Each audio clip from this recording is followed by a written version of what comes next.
Hey everybody, it's actually, believe it or not, Memorial Day weekend already, so we feel like VIPs here on the carnival because we have our special parking to get away from the regatta.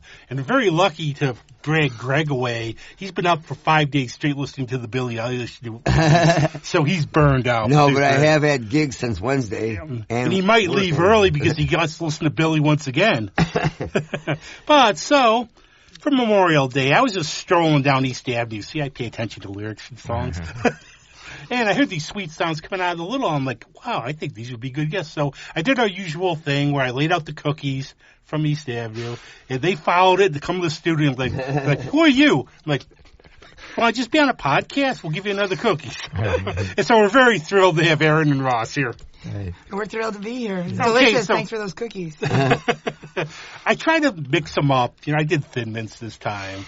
But, okay, this is weird. When I think of you two, the first thing that comes to mind is live. Because I think the first time I saw you was on that Fringe Fest video you put up.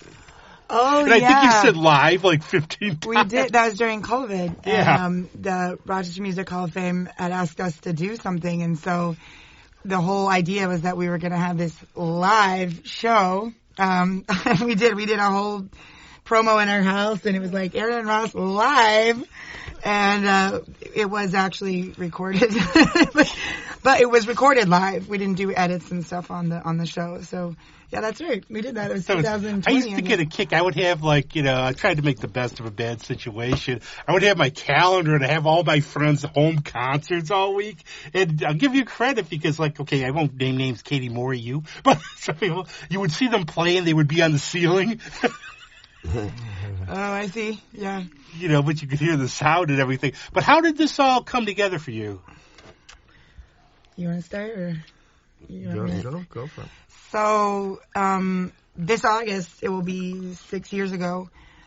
We met one night, very late, at Abilene. I was there. My very good friend, is bartending there, and so I was there visiting her and studying for my comprehensive exams for my doctorate at Eastman. And after the bands would play, be emptied out, and I would just spread this big timeline out in the bar, so I'd study and keep her company. And so there I was doing that, and I just started really getting serious about playing out with jazz groups out in Palm Springs, and I was telling my friend all about this, and so she tells Danny. And then he says, well, so Melinda, you're telling me you can sing and play French horn and do jazz. And he's like, do you have your horn with you? And I always had my horn with me because I was sort of living out of my car at the time, sort of. And so I went and got it and played just for him. And he was like, well, hey, you know, this is great. You should get a band together and come in. And I was just like, ha, ha, ha, ha. Yeah, sure. Ha, ha. And about 2 weeks later, same kind of deal. I was in there studying, and from what I know, he came in and said, Erin, you got your horn with you again? I said, yeah. He said, go get it. So I go out to my car to get my horn, and Ross comes up to me, and you can tell your story up to that point.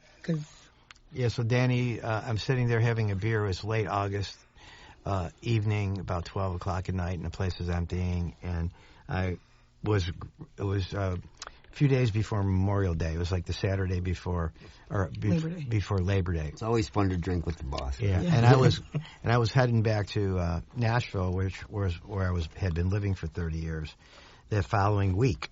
And so I stopped at Abilene's to have a beer, sitting outside with Danny, and Erin pulled up and was getting out of her car, and Danny said to me, you see that gal over there? She plays French horn, and she's wonderful, and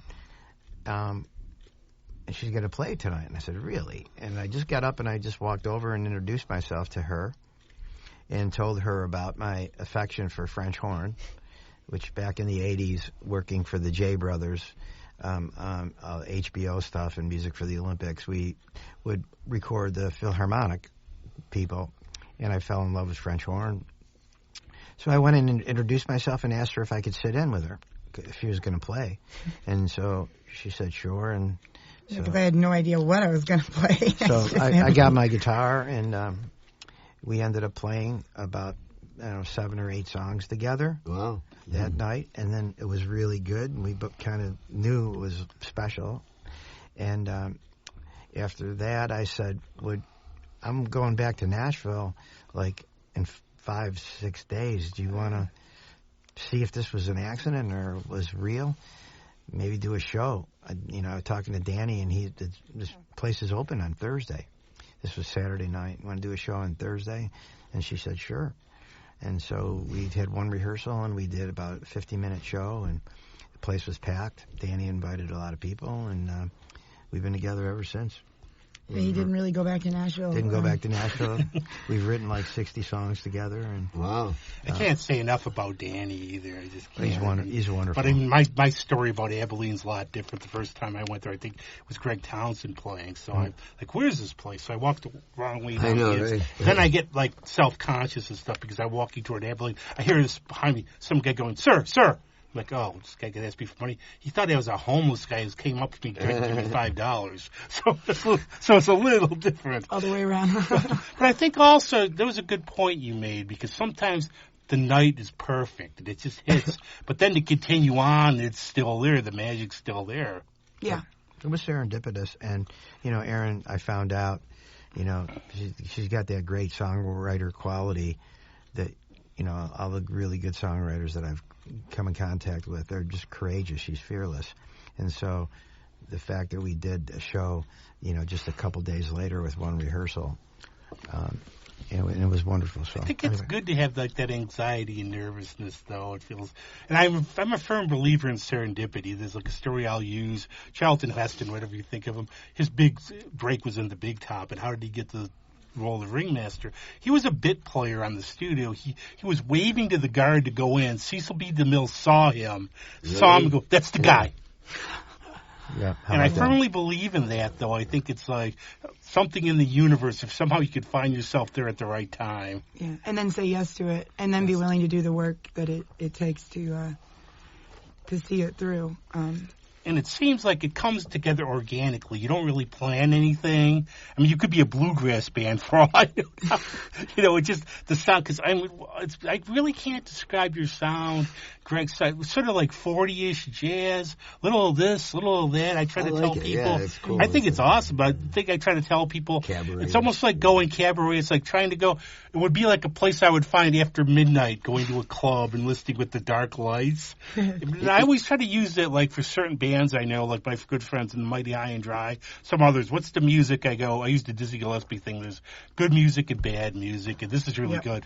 Yeah. Oh, thank you. Do you remember the scene in the old Batman movie with Adam West? Of course, Batman. The one scene where he takes out Kitka and they go to that club and there's this woman and she's singing like in French or Russian or something, and it's very the minor key thing, and it's like that whole cabaret-ish European vibe that they put that in there, and I thought that was really cool. Yeah, and that's what you guys remind me of, is that whole sort of And I confess, I'm trying to be like thing. Emma Peel, the talented amateur. I'm around all musicians on this show.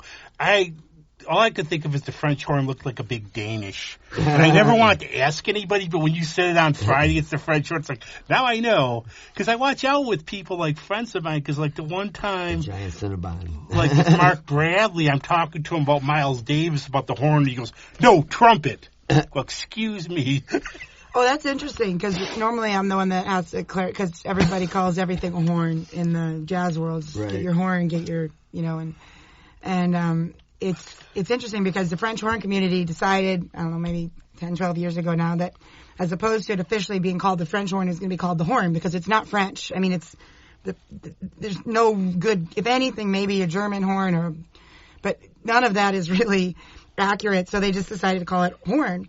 So now French horn players call themselves horn players, and then in the jazz world, you have to be like, I have to use French horn so that they know what I'm talking about, so it's kind of I don't know. It's one of those weird linguistic. It sounds like the old trope, tiny, not really a problem. Can I ask a quick question? Yeah. So why do you put one hand in the horn sometimes? So that goes back to the history of the French horn, was that basically it was a long, conical, brass, horn that then when you turn it, you can hold it in one place, much smaller, and they could use it for hunting.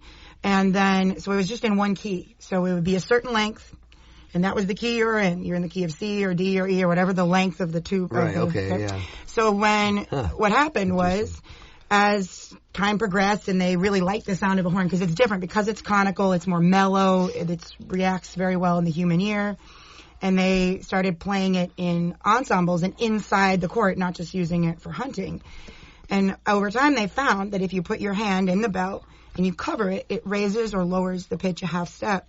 So you're able to turn an instrument that was just based on overtones. Because when you have the long tube, you're dealing with straight harmonics. So you have an octave, a fifth, a fourth, major third, minor third. So you only have those notes. Uh-huh. When you put your hand in the bell, now you can manipulate those notes and get a full chromatic scale. Oh, wow. So I did not know as that. horn evolved over time and they developed rotors, and basically when you press a valve down, it changes the key of the instrument. You're adding tubing length. So now you're going from this length tubing to this length tubing, and you're working off of all those different harmonics. And with the hand in the bell, it just helps to create stability of pitch. And in because some overtones are out of tune naturally. They're out of tune to what we use as tuning. The hand helps to create tuning. It helps you cover it a little. It gets you, a little darker sound or a little brighter sound. So you can manipulate it by hand change position? Wow. Yeah, and then That's some of the lower notes, they won't even come in to focus very well if your hand's in the wrong place. Yeah. So also, it's a great tool because when you stop it, you shove your hand all the way in the bell, you get that really nasally, brassy sound that is used in classical music and in jazz music. So we have our own built-in mute. We don't have our own built-in harmon mute. So, wow. There's a lot of reasons, but basically function. All right. Try that on the trivia for Yeah. bar sometime. Now I'm thinking about his Tom Waits album, Surface Trombones, all the horn noises and everything. And I think, in terms, like you said, about labeling instruments and everything, I think the longer you go on, everything becomes a Monty Python skit. It would be like, this is the horn, or this is a... And actually, I've thought of a horn story. So one time I saw Walter Verabos play at the Bop Shop Atrium. And he's played, on over 500 albums, Sonic Youth. And I remember he played, an hour straight. You could see the spittle come out of the horn. Yeah. It's one of those entertaining little ditties on the side. Of the trumpet. Yes. Yeah. Here we go again. It's like you have to get corrected on the horns. No. Everybody does it. No, Ross, could you talk a little bit about your Nashville experience? Oh, Nashville was wonderful.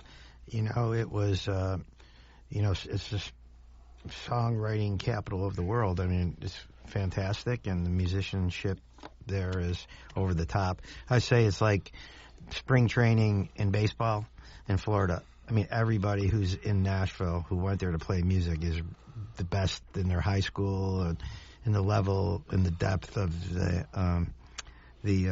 talent is ridiculous. I've worked in LA, I've worked in New York. There's nothing like Nashville for the depth of talent. Having said that, you're either going to grow or you're going to die. So if you go there and you're patient, and people talk about it all the time, from Garth Brooks to, Rory Hoffman, people who went there and had to wait their turn because everybody's great. But if you want to learn how to write songs, you got guys like John Prine and, John Hyatt, and the best in the world are there. And, and it's a smaller community. When I moved there, it was like the same size as Rochester, although it's quadrupled in size since then. But if you can believe it, in 92, Nashville and Rochester were about the same size.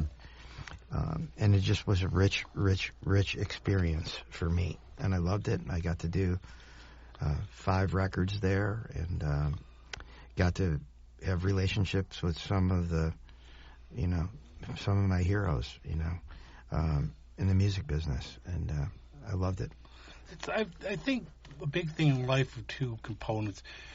Intellectual curiosity and humility. And I think you could, depends on your attitude, you go down there, I'm the best. You go down there, you're like the thousands down there. Right. You learn, okay, I can learn. It's like, and then if you have an open mind and you realize it's going to take time, you seek advice, great things can happen. I know. I lived in L.A. for a while. That was an eye-opener. So yeah, same kind of thing.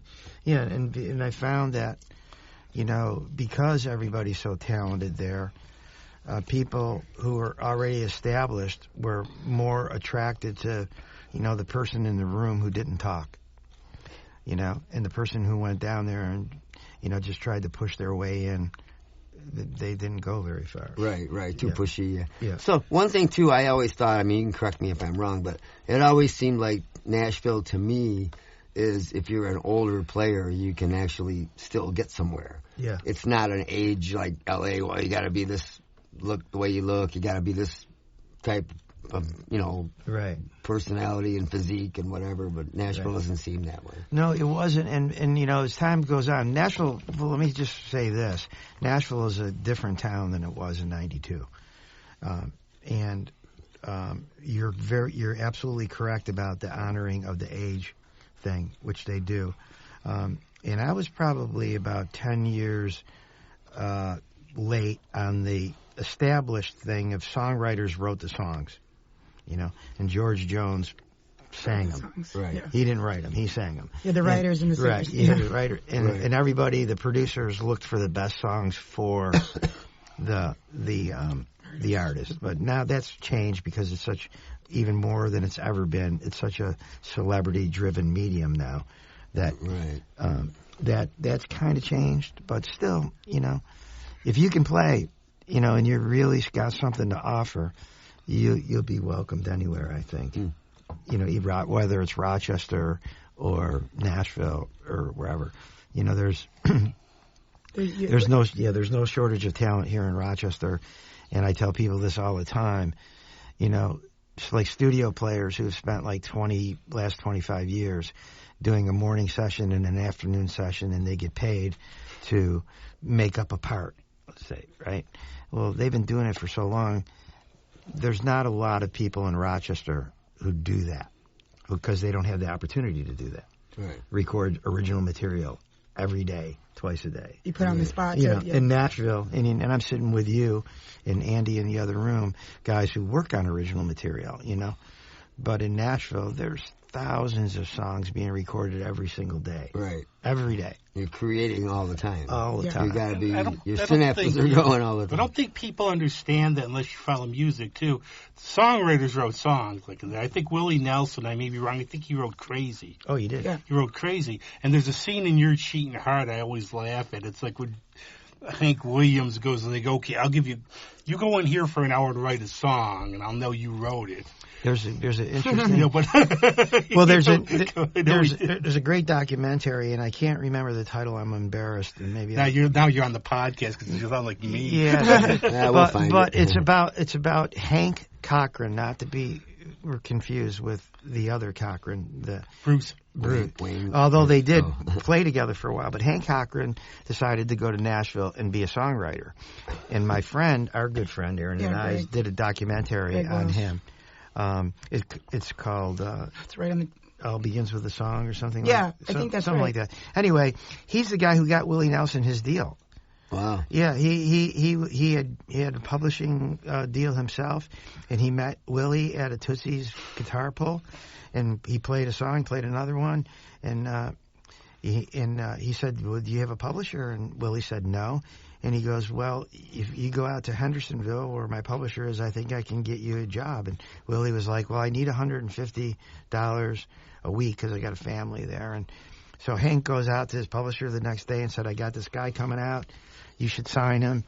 And he needs $150 a week. And the guy said, "Well, Hank, I just gave you a raise. I can't afford this guy." And so Hank said, "Well, I'll tell you what, take my raise and give it to him and hire this guy." Wow. And that's how Willie got to start. And Willie's in the documentary, too, along with just about everybody. Yeah, I was watching some other documentary on Willie Nelson. It was really interesting, all the stuff he went through. Yeah. I think go ahead. Well, they called him the legend, but go ahead and you guys No, talk. I was just going to say, the story you're sharing, and I think even our experience, and I think the experience I had in Nashville, the experience I've had in music in general in Palm Springs when I was playing out there a lot, is if you are willing to ask and you actually, and you're willing to be humble and keep working on your craft, people see that. And if you're a person who's decent to be around, then they'll see that. And so many of the doors that have opened for us aren't because, sometimes it's because people are like, "Oh, I heard you guys and you're great," but mostly it develops out of some conversation of, can we try this? Are you willing? And then you say yes, and then you see, and it's really about being willing to be open to the opportunity, but then also being willing to say yes in a very humble way. Like, collaboration is hard. A lot of people don't want it. They want it to be all them, you know. And it's like, if you can be a collaborator and a helper, and you know, sometimes I look at songwriting credits and I go, how in God's name did it take 4 people to write this simple song? But when you listen, and then when you realize, okay, somebody puts in this turnaround, or somebody puts in this, you know, let's move this here and take that. You know, I mean, there's a lot to it. And Ross, I give him a lot of credit, because any song that he writes, even if somebody gives him a title or creates the opportunity for him to have that idea, he'll count them as a co-writer. Right. Because in other words, the song wouldn't have happened without them. So, you know, that's cool. In fairness, like you honor the people who help to create those opportunities, even, or give you that spark that allows you to then create. And that kind of brings you back to the full circle of what you mentioned about being humble and being in Nashville and learning the etiquette. There's a great songwriter, Marcus Hummin, who had a deal with MCA, a Christian artist, and just brilliant. He wrote a lot of the Dixie Chicks hits and just tons of hit records. He's a brilliant guy. There's a story. He wrote a song called God Bless the Broken Road That Led Me to You, that the Rascal Flatts made a big hit out of. I'm probably getting the title wrong. But he had a co-write, Bless the Broken Road, and became a #1 country hit. So the story goes, which he's told himself to me and other people, is he had a weekly co-write. Like, Erin and I have written a lot of songs together, and John Prine talked to me about this. He didn't write with very many people, just only a few, because you write with somebody that you have this connection with, right? But when you do, you might make a regular writing date out of it. So Marcus had this regular weekly writing date with this co-writer. So they get together in the morning, 10 o'clock, having their coffee, going over stuff. It's 12 o'clock, they got nothing sticking. They decide to go to Brown's Diner, which is a famous little hamburger joint in Nashville, and have lunch. They're sitting at the bar, and some guy starts chatting them up and telling them about his woes and miseries, and said, you know, God bless the broken road that got me here. And they both looked at each other. There it is, right? And they went home and wrote it, and it became a smash. Then they found the guy who gave them the idea and gave him a third of the song. Wow. And so great. that's the etiquette that you learn with there. Like, if you were, you know, wherever that inspiration comes to write a song, and you just have to honor that. And if you don't honor it, it'll come back and bite you in the ass. If any of you out there, you songwriters, want to use Carnival of Randomness, Greg and I are here. Get the checkbook. You mean I can finally get that other shoe? This is really interesting because I like to bounce ideas off people. I'm like a big picture person. You know, it's like, it's both our show. I like, you know, it's having a co-host. I don't like doing things solo. Now, you'll get different people. I had Lily Winwood on the show, and she's in Nashville. Oh, yeah, Stevie's daughter. Yeah. And he's a sweetheart. I've talked to him. He might hate me and have banned me from his concert because I brought up the movie The Ghost Goes Gear. And she wrote down, I'm going to tell him. So it's like, I'll go to his concert. Step aside here. But I was talking to her about collaboration. And so my question was, do you like to work with other people and collaborate on your music? You want to collaborate? And she goes, no. I'd like to do it myself. Hey, at least you know you're... No, if you know, some people just want to be in control like that. That's the best way they work. Yeah. But I also look at other people. One person I always single out is Jeff Beck, who was great. But I can imagine, suppose he could work better with people. Yeah. I mean, for me, I have musical ideas, and I'm good at arranging and things and vocals or whatever, but I can't actually play the chord patterns. Yeah. I mean, I took piano and stuff, but I haven't done it in forever. So I hear melodies and stuff, so I definitely need somebody. Mm-hmm.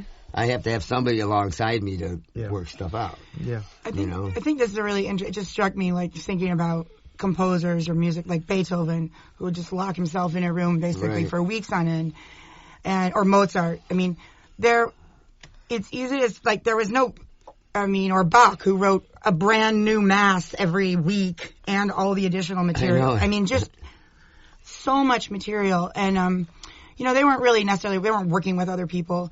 But they were also doing something very different. They were creating music they were writing stuff that was in their head that was meant to be sort of realized by performers. And I think what happens in today a lot of times, that process is sort of combined. So the writer and the performers are working together, and what happens is sort of a product. The composition itself, what goes on the record is a result of sort of the composer's ideas and the performer's realization all at once, right, as opposed to something like Bach, where it's written down and now it's up to the composer or the performer today to realize it. Interpret. So there's the same kind of collaboration, but it's not in real time in the same way.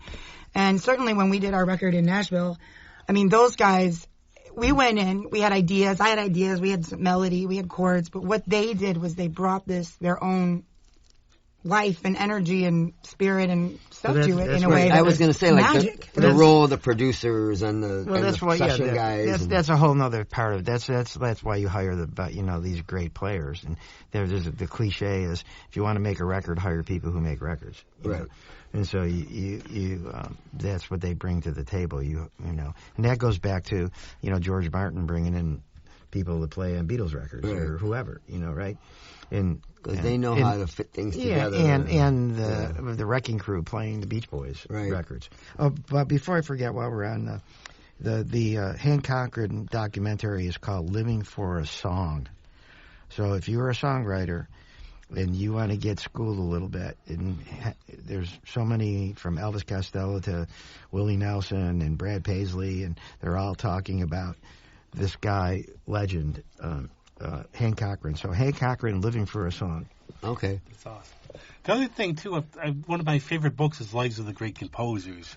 And you find out they're all bonkers, basically, except Handel, Dvorak. But Mozart, supposedly, he could map the song in his head. Yeah. The lyrics. I mean, these guys, I think part of the problem with, if you want to collaborate with any of them, they were so far above you and in their own world.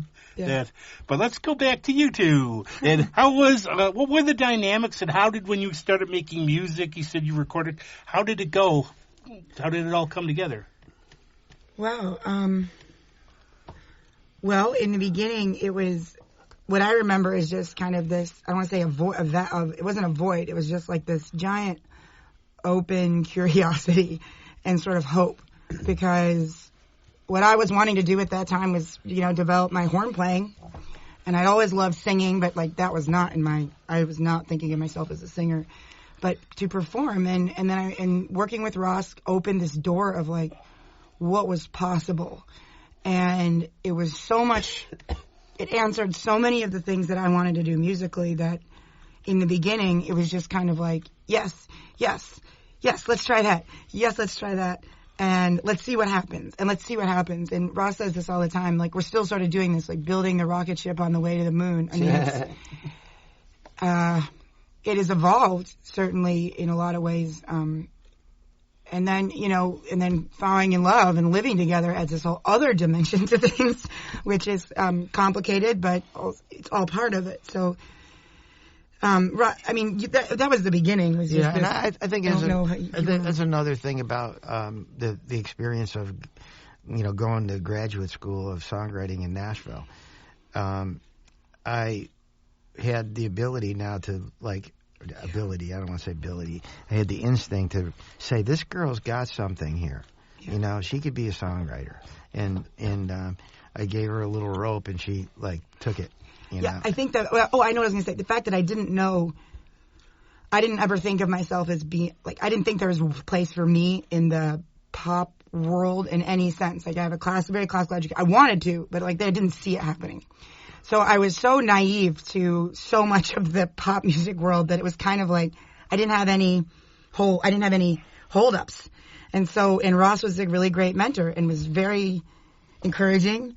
So I think the fact that I didn't have any expectations was very helpful, because there was nothing to get in my way. And so I was probably stupid on some things and didn't know things, but I also... Nothing to unlearn, exactly. And word serendipity again. You just find the right person. Yeah. I look at some of my friends now I think are really good talents.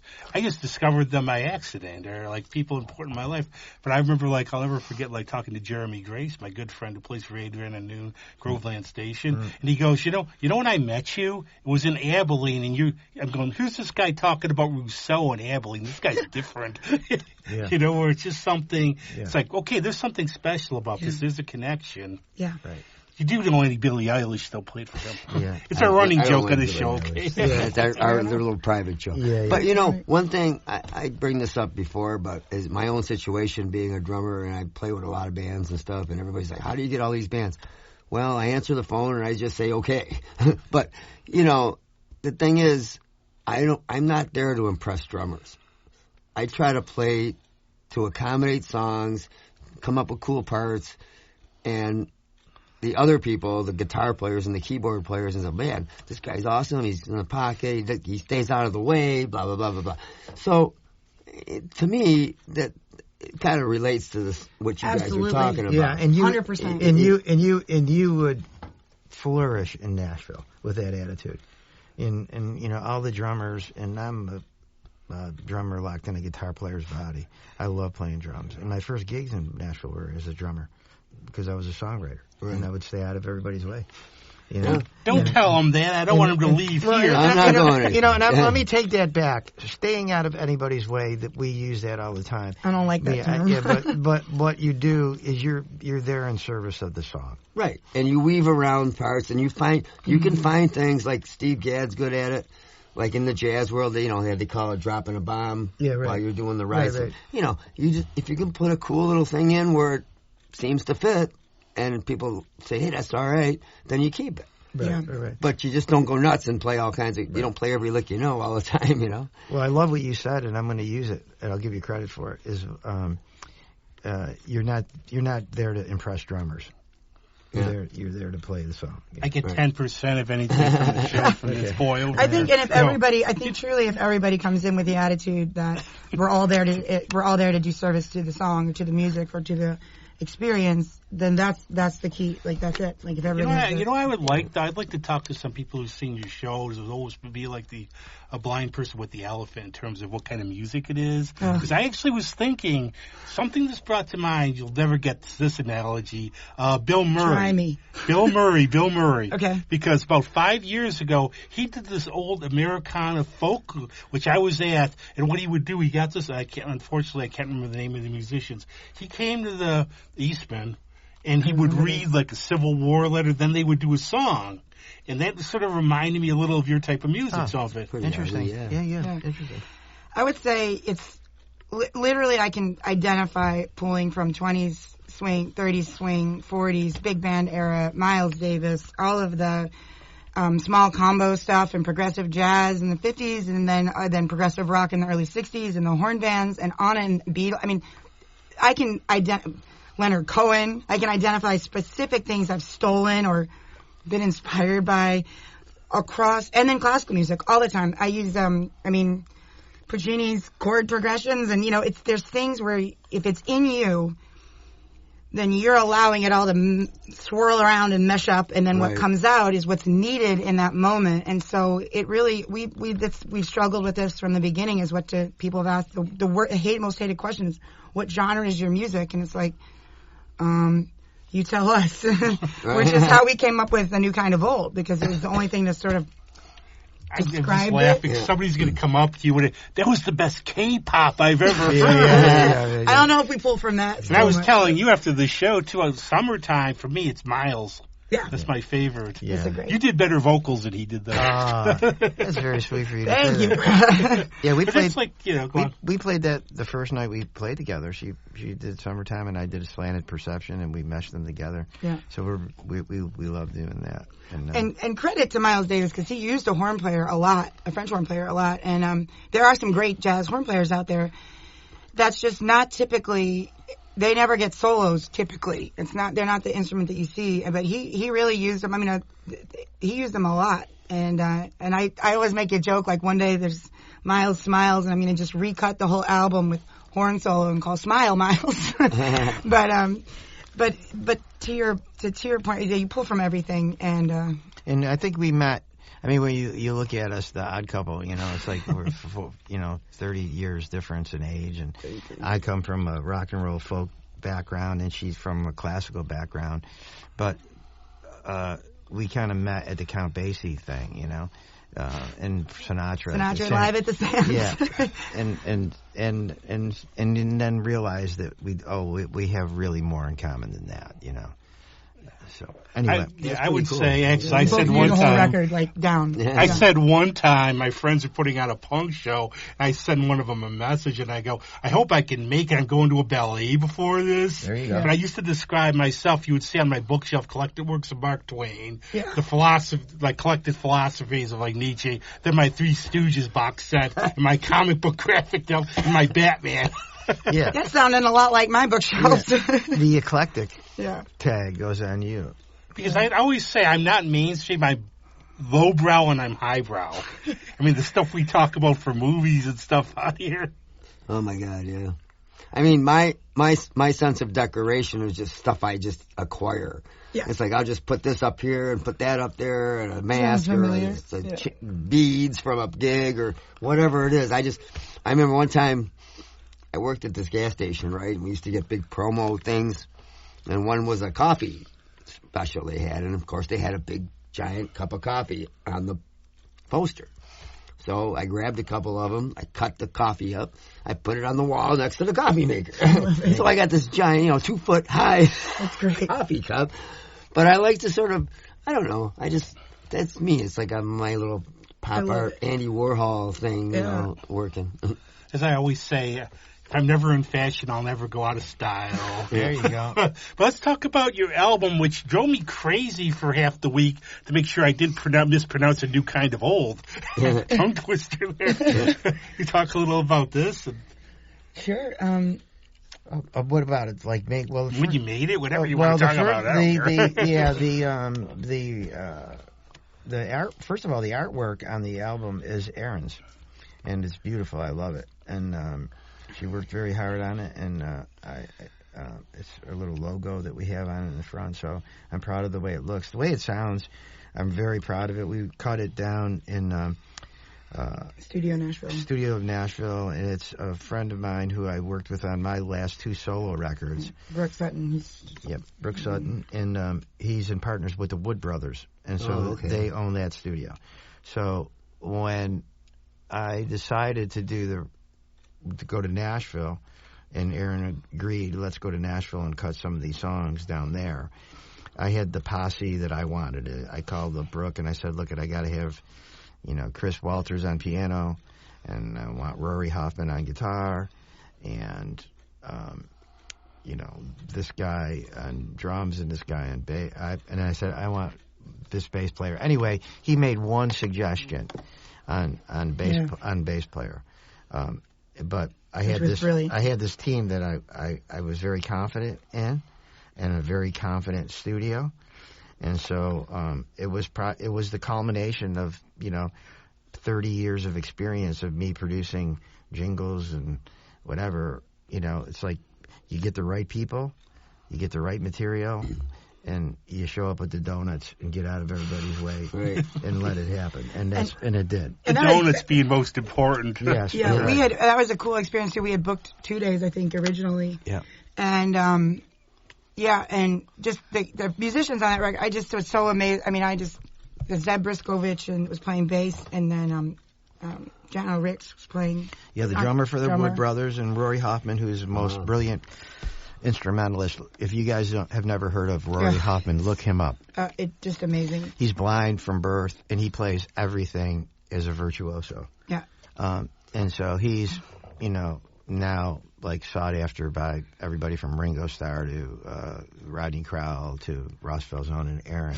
But I would never do a session without him. If he's in town and available, I'm going to hire him.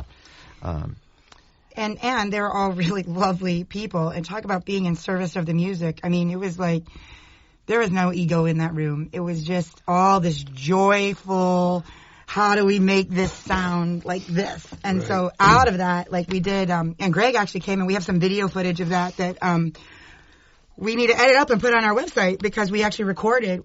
We hired the guy who did the documentary, Greg Welsh, who did Hank Conrad's documentary, to come in. We had a little team and we videoed the whole first 2 days of this session. So we have it which is just amazing to go. We should go back and look at it. But what happened because of that energy is we're like, well, we're here. We've got these players.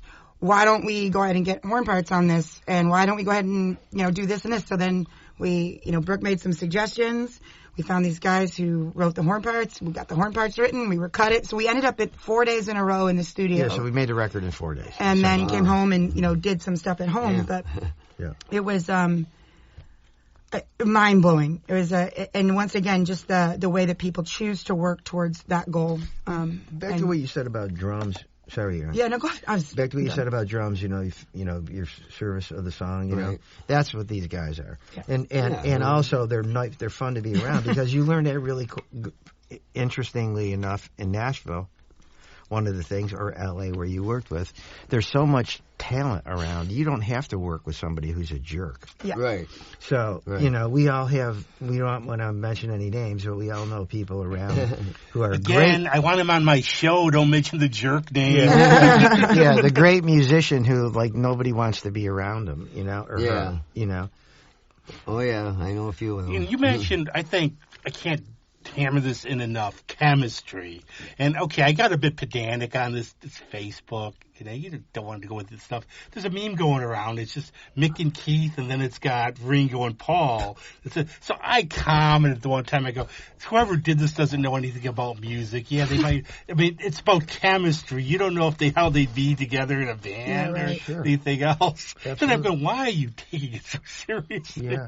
Yeah, and that's the thing. I mean, and that's the thing of why songwriters who, once they click with somebody and there is that chemistry, then you want to hang on to it. Yeah. And Coming from a classical background, it was really different the way collaborations sort of worked. Like maybe you're in a woodwind quintet, and so you all have parts to play, you have music to play. So it's not like you're kind of looking to each other to see what are you going to play here, or how do I, Right. what am I going to play in response? It's much more like, how does this feel? Are you listening? So in some ways it's easier. In some ways it's much harder because you're trying to be so precise with, creating what's on the page. And pulling these two things together has been kind of a mind-blowing thing for me. It's confusing at times. I have to let go of the classical or bring it back. Right. And I wish that more part of our classical training was the exposure to this kind of improvisatory interaction. Well, and it's something that, Ross and I really tried to work a lot with. I've talked to the horn students at Eastman, but it's exposure to being put on the spot to really act for yourself. Use your own musicality in this moment to do something, because then you have this authority, this autonomy, and this, you feel so invested. Well, in that's a what I different was way. gonna say. Eastman kind of was late to the party, but they finally kind of got into this whole jazz program thing before, jazz was a dirty word in the 70s. Yeah. So, I mean, even I went to Nazareth, and even then, it was like, you were there to, be a music teacher or whatever, and it was like, the playing part of it suffered. And then they finally got a little better. I was in the jazz band there and stuff. And that, I'm not a jazz guy, but it helped me, and I learned, But my point is, you got the certain people that they have to look at. They don't know what to do if it's not on the page. And I think that's great for, if you want to be a machine and just play all this great stuff. But if you have that soul and you can bend things a little bit, and you should have both skills, I guess. Yeah. And another thing about going to Nashville and seeing these great session players, and guy playing one position on guitar. And he's been on so many records you can't count it. But he just moves his capo around, right? Right. And he doesn't have all these different grips. And you're like, you apply it to baseball. You see somebody who's got this terrible looking swing, and thank God nobody tried to change him because he turned out to be a great hitter. Yeah, I'm a Dodgers fan. I've been watching Ohtani. Yeah. His swing looks wretched. Yeah, right. Yeah, same thing. So it's like that the result is the important part of it, right? So no matter how the guy plays the guitar, if it comes out really wonderful, it's good music, right? That would probably be me.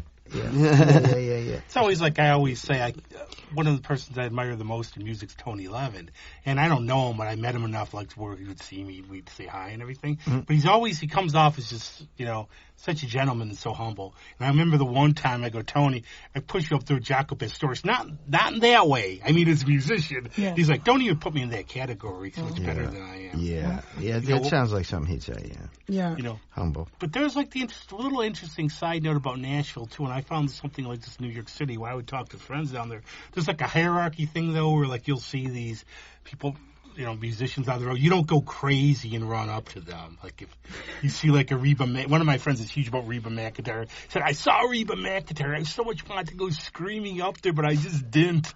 And I remember like when I lived in New York City, because I would like run into people. I was in an elevator actually with Steve Winwood one time, and I wanted to just tell him how much I admired Traffic. But there's like an unwritten code where you don't go crazy. Yeah. Just treat people nice and smile. They're just people. People are people. Yeah. And if somebody's in a grocery store and they're not all made up and stuff and they just want to get in and out, you don't want to interrupt their day, Right. Well, wearing their pajamas when they go shopping. Yeah. One other thing about that record before we move on, which is to this whole point. So one of the song that starts and ends the record, Simply Falling in Love, was a song that I think that was the first one you really like. Well, no, it wasn't the first one, but it was one of the ones early on. Rosser gave me the lyrics and was like, do your own thing with this. So I had changed the melody and changed some, did some stuff with it and had envisioned this whole like big band, like swing thing, which is what opens the record. But when we got to Nashville and we were giving the guys the charts, there was no tempo markings or anything on there. It was just some chords. And they start playing it like a ballad. So they just start playing through it, and Chris Walters starts playing, Rory starts playing along, and it's this gorgeous ballad. It's not at all what we thought, but like they're doing it, and Ross is like, hold it, let's record it. So literally, the song that ends the record is the ballad version of Simply Falling in Love, and it's one of the most beautiful creations because you just allowed it to happen. Happy accident. Yeah, absolutely. And I'll tell you, like one thing too, you're like artists too. I don't think even you know what you're going to do next. And my view would be like when I see like what you put out, I want to really hear this because I don't know what they're going to do. It's going to be different. It's not going to be the same old. You might be doing like a jazz version of Popeye the Sailor Man. For all I know. Well, I'm glad you said that. Yeah. That makes me feel good because, one of the talents that I don't have, like, if you're going to be, a session player in Nashville or LA and big records, you have to invent a part. And then some big hotshot producer who's the T-Bone Burnett is going to go, okay, I like it. Now you got to be able to repeat that, what you just did over and over. I can't. Right. I don't have that ability. I can't. You could hold a gun to my head and I can't play the song the same way twice, which I like when I go see Leon Russell all the times and Bob Dylan, they're not going to play it the same way. And we talk about this a lot. It's like people. That's why we're live. We have a record. Yeah. We have a record, and I love it when people listen to our record, and I'm proud of it and all that. But when we do it live, we're going to do it different, right? Because why would we do it exactly the same way? Yeah, that was a moment in time. That's it. And our band will testify that. And I get it different every single time. And I get why the Eagles do what they do, and exactly because people wait their whole lives to go see the Eagles do Desperado or Hotel California, and so, but we're not that. No, actually, you read my mind because I read Don Felder's book, and he said Henley made you play note for note on stage. Yeah. Whereas I go, why should I go to the show if I have the record then? Like, I remember the last time I saw Dylan, how many times have I heard like a Rolling Stone? He got about halfway through the songs, like, what in the heck is this? Yeah, right. And then I finally figured out what it was. Yeah. But there's a huge important point we have to talk about just for a few seconds. Gardening here. Yes. I need help. Okay. Well, gardening, I will give gardening a lot of credit because I started gardening when I was at Eastman. And I was in school all day, every day. And literally, like just writing or practicing, just in. And I ended up moving to an apartment that had a garden, and I really didn't know anything about it, but I got into it, and I started listening to a whole bunch of different music in the mornings while I was gardening and like dancing up and down my driveway, and it just opened up so many musical doors, helped my rhythm, and gave me a place to just be that had nothing to do with, there's no pressure, there's no expectations, there's no nothing on it. And then that connection with the dirt Ross will tell you, I think the first time he came over for a rehearsal, I'd been working all day, and I was a little late, and he was like grumpy and ready to leave, and I came in and I was like covered in dirt, and I was waiting to get paid by my clients, and he takes one look at me and he's like, what? I don't even think you knew what to do, because I was just like covered in dirt. A filthy mess. A filthy mess. And he was like, just go shower, and then we'll talk about it. Yeah. But it's given me, I can't even begin to describe the kind of sanctuary it provided. And it's become a little more of a job right now, but it's, what do you need help with? Let me get back to that. Everything, basically. Oh, it's just okay. If somebody was, I could see you going out and singing to your plants. Like, it's Erin. They come up, they see me, maybe. And Suzanne takes me down. They're like, oh, damn, I'm not growing, and they die on me. Shut up. No, I've definitely sung that to my plants. It's okay. We sing a lot of Leonard Cohen to the plants. No, like if somebody was basically just going to get into it, would you recommend I would recommend for somebody with a darkly bruised thumb and not a green one? I would, first of all, I'd recommend just don't go buy a bunch of stuff. Just look at what you have and then think deeply, or maybe, spend some time in your outdoor space, because I think a lot of people get really excited about the concept of flowers and this and that, and then they get somebody to help them plant a bunch of stuff, or they plant a bunch of stuff, and all of a sudden they have this overwhelming responsibility to the things that they've now planted, and they don't have the time for it, or that's not really what they want. So I would say, first and foremost, just think about, how do you want to spend your time outside? Are you somebody who likes getting dirty? Do you mind clipping and trimming things off a couple times during the summer? And then think about, how much do you want to give? What do you want it to feel like? And then start really small, just to sort of move around what you have. Just deal with what you have. And if you want to get some annuals and plant them and make them look pretty, go for it. Just explore. But don't put any pressure on yourself. And most of all, just try to get a sense of you in the outdoors. What do you want out of it? Because that's the only way there's going to be sort of an honest relationship that happens, that's going to be enjoyable moving forward. Otherwise, you're going to start feeling like, oh my God, I have these children and now I have to abandon them all. I'm not feeding them. They're starving. It's a lot of pressure. So that's what I would say. If you want to get into it, there's some great shows. Just buy a book of plants. There's tons of stuff at Goodwill. I have some I could give you. See me at a gig. Go slow. But go slow and just figure out, what is it you're looking for out of that experience. And I also noticed this thing called the farm market across the street from me, so I don't really bother with things I can just go buy. But one of my best, about 2 or 3 years ago, I just threw pumpkin seeds in the front yard. It was down to the sidewalk. That's amazing. I remember, we went to see Dracula at Blackfriars, and I'm giving friends pumpkins. It looked like we were dealing drugs out of the trunk. Here's a big green one for you. That's great. I move ground cover around a lot. That's great. I just dig it up and, okay, there's a spot that needs something. I just throw it in there and watch it spread. And, that's smart. And then, And look stuff up. There's a Plantum app that you can take a picture and tell you what it is now, and you can figure it out.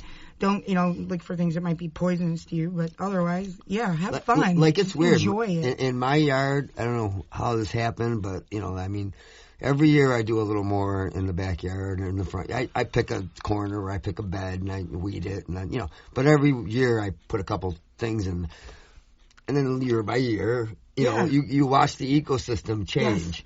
Yes. And one thing though, the back of my yard, or the farthest part of my yard, is all these vines, creeping type vines. So what I did was, I said, okay, I don't want these to be all over the place, but I like them. And so I just started putting up wooden things, and so to stop them. Giving them somewhere to go. Yeah. And a couple of trellises, and, but then I got vines, grass, so I sectioned it off. Yeah. To have different. Manageable. Different things, yeah. But it gets kind of crazy. I am picturing it in my head too, after you said about with the dirt, because I'll do my gardening day, then I'll go take a shower, and I'll look like Pigpen from Peanuts. Yeah. Oh, I got one thing to pitch here. Erin's really involved with the Highland Conservatory. Conservancy. Yeah, and she's there's a volunteer program that they have there. Yeah. And so anybody who's really interested in wanting just to learn. The people who are there are geniuses. Yeah. And so you can go there and spend a couple hours and really get camaraderie, do something great for the community. Yeah. Because that castle there is spectacular. Actually, you can see Erin's rock garden that she was a part of. But it's We're still in process. Beautiful meditative garden, and they have. What day is the volunteers? Yeah, well, the volunteers at Highland, at the Warner Castle in particular, are Thursday mornings. That's where the sunken garden is. So you could go there on a Thursday morning and spend a couple hours, and they'll say go do this or go do that, and you'll get tips from people, and you'll just be part of the ecosystem. That's actually how I started working. Is I went to that volunteer group and met Millie Petroni, who runs it, who's just a wonderful human being and a brilliant gardener, and she has a business. And so I went in. I was talking to her about working, and then I said, okay, we'll see. Maybe I could use you. And I said, well, what do you want me to do? Just tell me what to do. She's like, you want to work? I was like, yeah. And everybody that's there is there for that purpose, learning. And there's volunteer groups Tuesdays, Sundays, Thursdays, Fridays. There's the Eastman House. There's Elwanger Berry. There's so many opportunities. I've like getting over mild trauma from Lamberton because I still feel bad because I stepped on a tortoise. Oh, geez. Okay, obviously I did hurt it, but I stepped on. I'm like, oh, so then it pulls its head out and it bites my shoelace, which was I thought was really. I actually like snake cactuses too. They're really cool. But I can't really thank you enough for being on. This has been really fun. Oh, I enjoyed it. And the thing is, I can't. And I always like. When you're on, I endorse you. I really dig the music. You really have to see them live. They are thank you. Fantastic. But I have an idea. Okay, don't use it if you don't want, but my mind pops around. There's that one artist at Jazz Fest who makes the gumbo and feeds people. Why don't you do like a Bill long Wharton? song? Or Bill, I think that's whatever his name is. You could do a song. You could like plant. Give them out between songs during the solo. Yeah. Putting a little pressure on you there. Interesting idea. It is an interesting idea. We'll think about that. In fact, sure. Okay, well, take it. Yeah. And thank you for having us. Very cool. I think we're playing a song at the end. Where okay, I was going to say, what's coming up is on June 4th, we've started a project. It's June already. I know. We started a project called Musical Alchemy, which really is talking about all the things we've been talking about today. It's bringing together all these different ideas and in a very collaborative, cohesive, making something new, musical alchemy. So we have done 2 of these shows now at the Rochester Music Hall of Fame space, which is on Gibb Street. And the Hall of Fame just did a great job on the induction ceremony this year, and we did a show right beforehand. Scott Mayo, who was an inductee, came and sat in with us. What a generous There's that one guy in the house band. That guy is a prima donna. Oh, well. That Andy Calabrese? That Andy Calabrese guy? Man, that guy, I mean, wow. Yeah. Well, it was my first time to really sit and talk to Andy, and it was just such a joy. So anyway, we did that show right before the induction ceremony, and then we're going to be doing our 3rd iteration of this June 4th. And what we're doing with these shows is either us or some other, well-known local band will be sort of the, I don't want to say headliner, but will be part of the show. And then the other part of the show... June 4th will be us. Will be us. And then the other part of the show will be something that our audience may not normally get to hear, like a string quartet or classical guitar or... a woodwind quintet.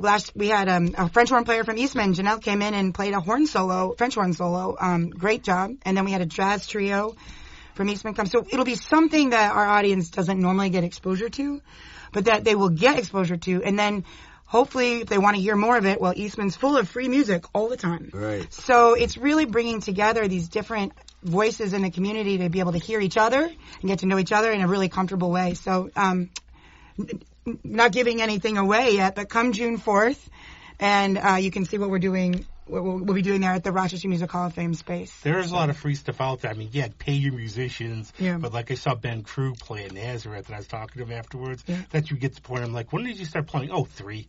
Yeah. It's like, why are they all on my other level and everything? But I like the idea of, it's one of the reasons we started this, to promote music, just talk nonsense. Like, you go on social media, there's so much negativity. It's wanted something people can enjoy, bring together and everything in this nasty world. Yeah. But Greg, what do you have? You have 5,000 things coming. Well, I have this band, Cupid's Boomerang, which is a new band with Susie Willpower and Don Anonymous. Hope that doesn't come around to haunt you. Yeah. So that's Wednesday at Abilene. Thanks to Danny for that one. And I played last night with Brian Lindsay over at the B-side. He's got some great songs. I mean, you probably know Brian, right? Brian I Lizzie. know. I don't know him. He No, does like I don't know if we've actually. We might have met officially. Americana-ish rock. Yeah, I know his stuff. Yeah, for sure. So It's great. he worked with Alan Whitney a lot from Buffalo and Tony Gross and all that stuff. Another But anyway, great human being. Yep. But so I got that going on and some other stuff. So. And we have June coming up, but we have a very big treat, guys. I guess you two are playing something. Yeah. Want to make sure. Yeah. The French horn or not. Yeah. I'll get it. We'll get it. Cool, but play whatever you want. You could tell us now or tell us later. Oh, today? You mean? Yeah. Yeah. Well, I don't know. What do you want to play? I don't know. I don't know. You and Me or something like that. Yeah. Or You know what? Yeah, sure. Everybody, stick around for a big surprise with a fun song. Yeah. at the end. There you go. There, We'll we're figure not it going out. to tell you. Tough. TBD. Thanks a lot, Austin. It'll be live. Hey, Don't worry. thank you. Thanks a lot. Thank you. Thank you. Okay, so this song is going to be on our new record called Lost in Your Love. Erin and I both wrote this together.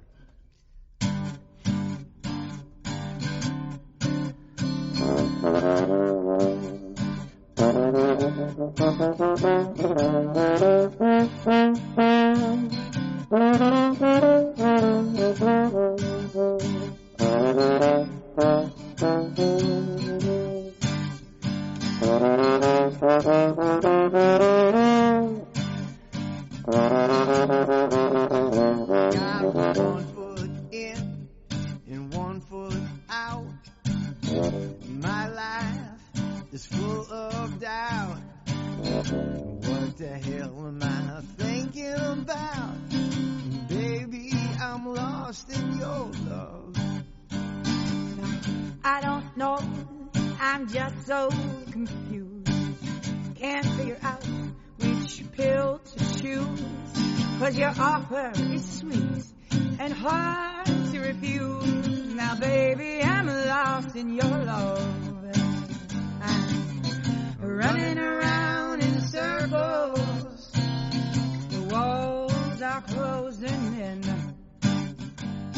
I'm riding the fence, but in my defense, you don't know if I want out or I want in. Oh, baby, I've lost all sense of direction, wrapped in the arms of your sweet affection, and baby,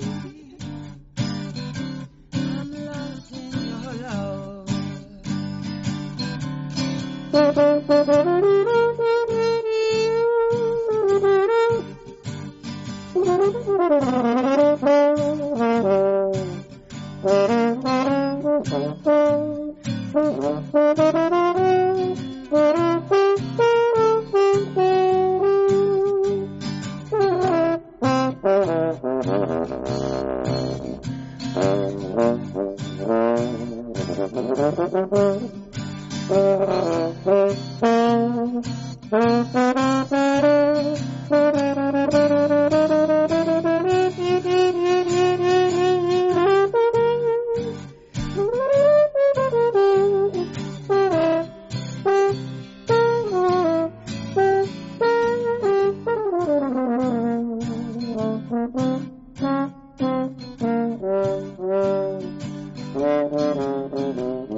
Sometimes I feel like I'm 10 feet tall, sitting on top of the world.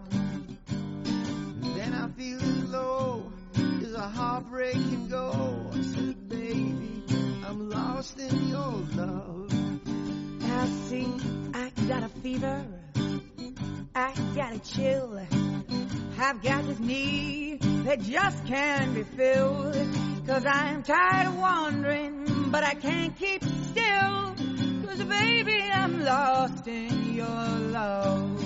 I'm running around in circles, and the walls are closing in. I'm upside down, I'm all turned around. I'm inside out, and I'm outside in. Now, baby, I've lost your sense of direction, wrapped in the arms of your sweet affection. And baby, I'm lost in your love. I'm lost in your love. All you need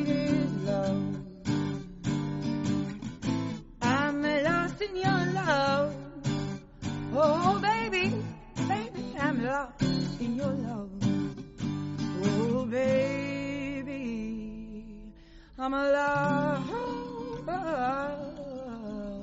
in your love.